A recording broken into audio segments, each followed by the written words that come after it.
वहाँ आने वाला है जिसका पूरा पाकिस्तान इंतजार कर रहा है। दोस्तों, मैं आज आपको एक ऐसी बात बताने जा रहा हूँ जो अभी तक आपको ना तो कहीं से पता चली होगी ना किसी चैनल ने बताई है। जरा सोचिए, एक शख्स जो कभी 22 करोड़ आवाम का वजीर आजम होता था, जिसके एक इशारे पर लाखों लोग सड़कों पर आ जाया करते थे, जिसकी आवाज ने पूरी कौम को हिलाकर रख दिया था, आज वो एक छोटी सी कोठरी में बंद है। और 11 मार्च शायद वो दिन है जब ये पहिया एक नई सिमत में मुड़ जाएगा।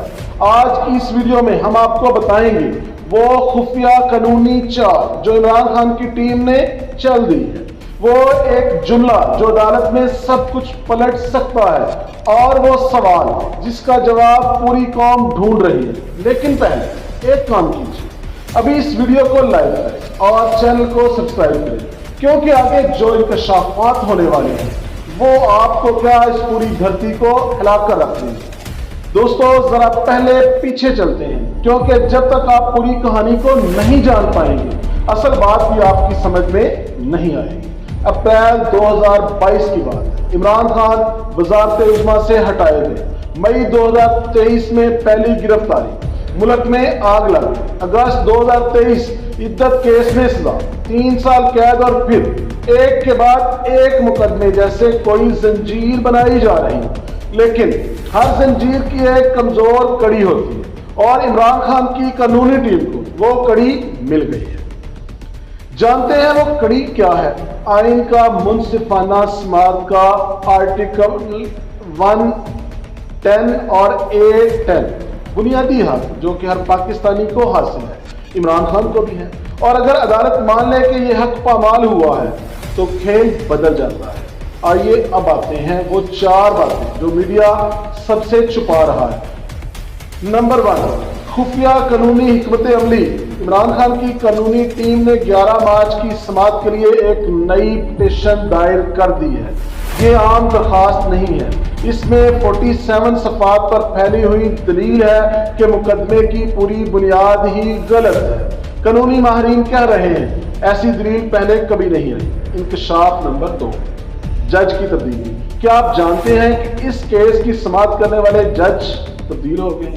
नए जज जिनका माजी का रिकॉर्ड ये बताता है कि वो बुनियादी हकूक के मामलात में बेहद सख्त वाक़े हुए। ये तब्दीली इत्तफाक है या कुछ और? ये सवाल कानूनी हलकों में भी गर्म है। नंबर 3, बैनुल-अक़वामी दबाव। अमेरिका, बरतानिया और यूरोपीय यूनियन ने गुज़िश्ता महीने पाकिस्तान को बाज़ाब्ता तौर पर खतूत लिखे, सियासी कैदियों की रिहाई का मुतालबा किया और कहा कि ये देखें, जब बैनुल-अक़वामी दबाव बढ़ता है तो अंदर की सियासत भी खामोशी से बदलने लगती है। उसके बाद चौथी बात, अंदर की खबर। ज़राए ये बताते हैं कि हुकूमत के अंदर एक हल्का अब ये समझने लग गया है कि इमरान खान को मजीद जेल में रखना सियासी तौर पर नुकसानदेह होता जा रहा है। क्या ये अंदरूनी तब्दीली 11 मार्च पर असर डालेगी? ये चारों बातें मिलकर जो तस्वीर बनाती हैं वो बहुत ज्यादा दिलचस्प है। आइए जरा तारीख का आईना भी देखते हैं, क्योंकि तारीख हमेशा खुद को दोहराती है। 1968 जुल्फ़िकार अली भुट्टो जेल में थे। लोग कहते थे सियासत खत्म हो गई, लेकिन 1 साल बाद वो वज़ीर आज़म बन गए। 99 नवाज शरीफ की जलावतनी पर उनको बाहर भेज दिया गया। कहा गया कि वापसी मुमकिन नहीं, लेकिन वो वापस आए और दोबारा इक़्तिदार में आए। 2007 की बात है, चीफ जस्टिस इफ्तिकार चौधरी को घर में बंद कर दिया गया। वकला तहरीक उठी, पूरा निज़ाम हिल गया और आखिरकार अदालत जीत गई। पाकिस्तान की सियासत में ख़त्म लफ्ज़ कभी भी आखिरी नहीं होता, और 11 मार्च शायद तारीख का वो सफ़ा जो आने वाली नस्लें याद रखेंगी। अब आते हैं असल सवाल पर, 11 मार्च को क्या हो सकता है? नंबर 1, अदालत कानूनी दलाइल से मुतफिक होती है, जमानत मंजूर, कप्तान की रिहाई का हुक्म जारी।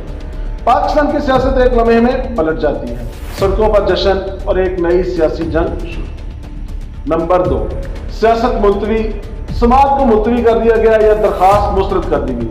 कानूनी लड़ाई मजीद लंबी होती है, लेकिन हमायतियों का गुस्सा और बढ़ता है। दोनों सूरतों में पाकिस्तान है बदलने वाला। सवाल सिर्फ ये है कि किस तरह। आपने आज तक बहुत सी वीडियोस देखी होगी لیکن یہ ویڈیو یہ صرف خبر نہیں ہے، یہ تاریخ کا ایک لمحہ ہے جو آپ کے سامنے ہے، اور آپ کو فیصلہ کرنا ہے کہ کیا آپ باخبر رہنا چاہتے ہیں یا اندھیرے میں۔ 11 مارچ کے فوری بعد ہم آپ کے لیے لائیو اپڈیٹ لے کر آئیں گے، عدالت سے سیدھی خبر بغیر کسی فلٹر کے۔ لیکن اس کے لیے ابھی آپ کو یہ کرنا ہے کہ سبسکرائب کریں تاکہ کوئی اپڈیٹ مس نہ ہو جائے، لائک کریں تاکہ ویڈیو زیادہ لوگوں تک پہنچے، بیل کو دبائیں تاکہ ہر نوٹیفیکیشن آپ تک پہنچے۔ کمنٹ میں بتائیں کہ آپ کے خیال میں 11 مارچ کو کیا ہوگا۔ پاکستان کی تاریخ کا ایک باب لکھا جانے والا ہے، ہم آپ کو وہاں لے جائیں گے جہاں اصل کہانی ہے، ہمارے ساتھ میں۔